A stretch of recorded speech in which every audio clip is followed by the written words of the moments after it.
Stop memorizing long vocabulary lists that vanish from your brain the next day.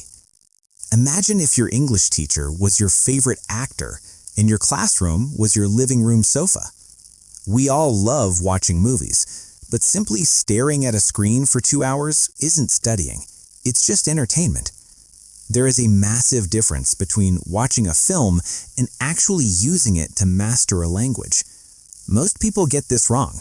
They burn out, they get frustrated, and they quit. But today, I am going to give you a roadmap. I'm going to show you exactly how to turn Netflix or YouTube into the most powerful English course you've ever taken. The philosophy: why textbooks fail and movies succeed. Welcome. Let's get straight to the truth. Textbooks are safe, they are organized, but they are also sterile.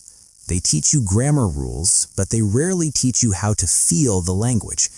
When you open a standard book, the dialogues often feel robotic. Hello, how are you? I am fine, thank you. But real life isn't robotic. Real life is messy, emotional, fast, and beautiful. That is why movies are the ultimate tool. They provide you with context.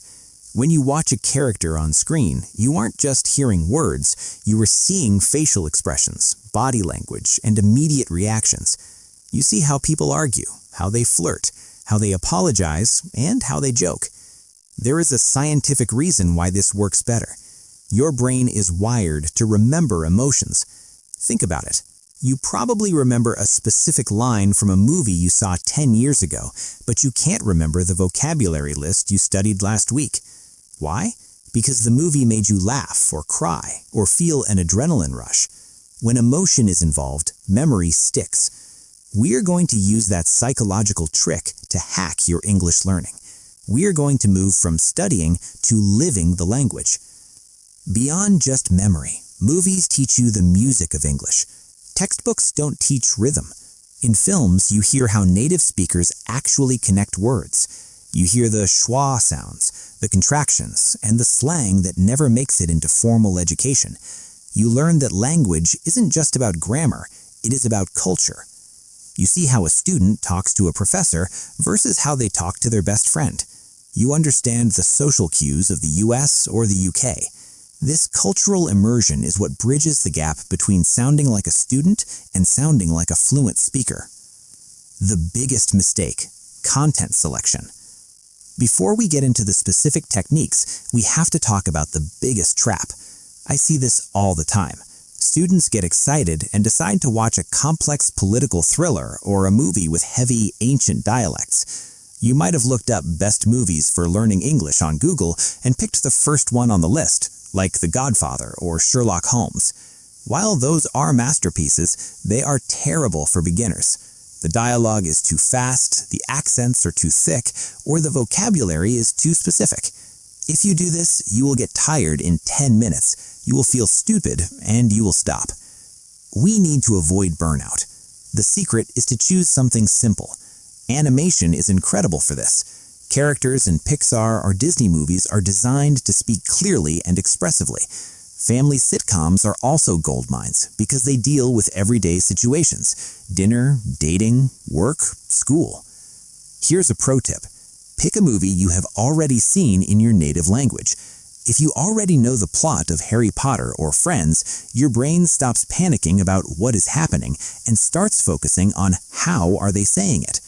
This lowers your stress levels and opens your ears to the actual English being used. The subtitle debate. Solved. Now let's address the controversial question. Subtitles, yes or no? There's a myth that using subtitles is cheating. That is nonsense. However, using subtitles in your own language is a trap.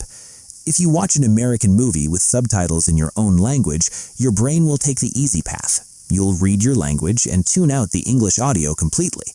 You are just reading a book with moving pictures at that point. You must use English subtitles. This is non-negotiable.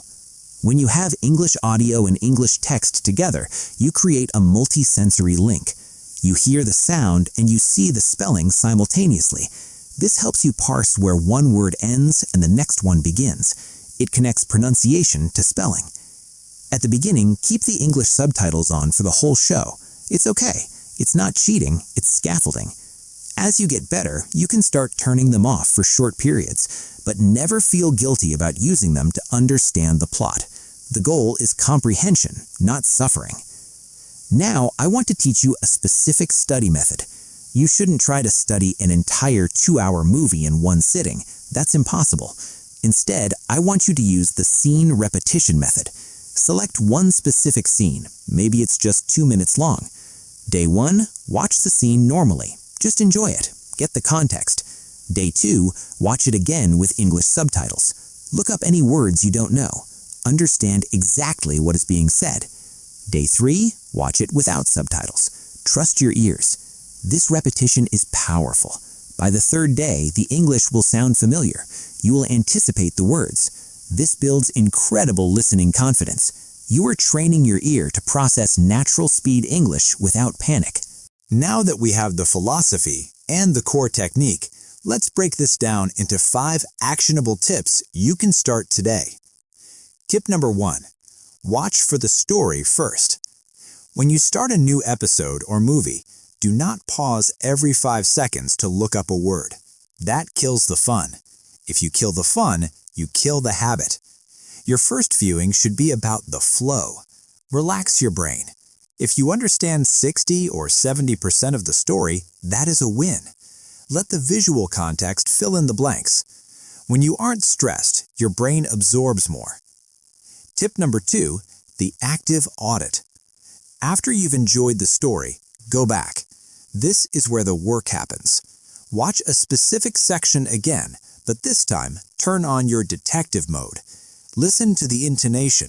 Notice how the pitch goes up at the end of a question. Notice how they say gonna instead of going to. You aren't watching for the plot anymore. You are watching for the mechanics of the language. Tip number 3, shadowing. This is the gym workout for your mouth. Find a short, clear sentence in the movie. Pause the video. Repeat it out loud. But don't just say the words. Mimic the actor. If they sound angry, you sound angry. If they speak fast, you speak fast. Copy their melody. This technique is called shadowing. It disconnects your brain from reading and connects it to feeling. You stop thinking about grammar rules and start building muscle memory in your jaw and tongue. You don't need to be perfect. You just need to be active. Tip number 4, the pocket notebook. Get a small notebook, not a big textbook, a small one. When you hear a phrase that strikes you as useful, something you would actually say in real life, write it down. Do not write down rare poetic words you will never use. Do not write down lists of 50 words. Just write down expressions. Things like, "Are you kidding me?" or "I'll get back to you." If you write down massive lists, you will never review them. If you write down 3 powerful phrases per movie, you will remember them forever. Tip number 5, micro-learning with clips. We are all busy. Maybe you don't have time to watch a full movie. That is not an excuse to stop. You can watch short clips on YouTube. Search for movie trailers, funny scenes, or famous monologues. There are many channels that curate these moments. You might even stumble across videos titled "Learn English Through Story" or similar compilations. These are excellent because they are short. You can watch a 3-minute clip while you drink your morning coffee. You can practice the shadowing technique on just 2 sentences. Consistency beats intensity. Doing 5 minutes every day is infinitely better than doing 3 hours once a month. For conclusion, the mindset shift. Let's wrap this up.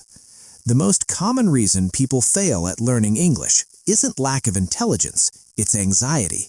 They feel they need to understand every single word. They treat a movie like a test they are failing. I want you to let go of that perfectionism.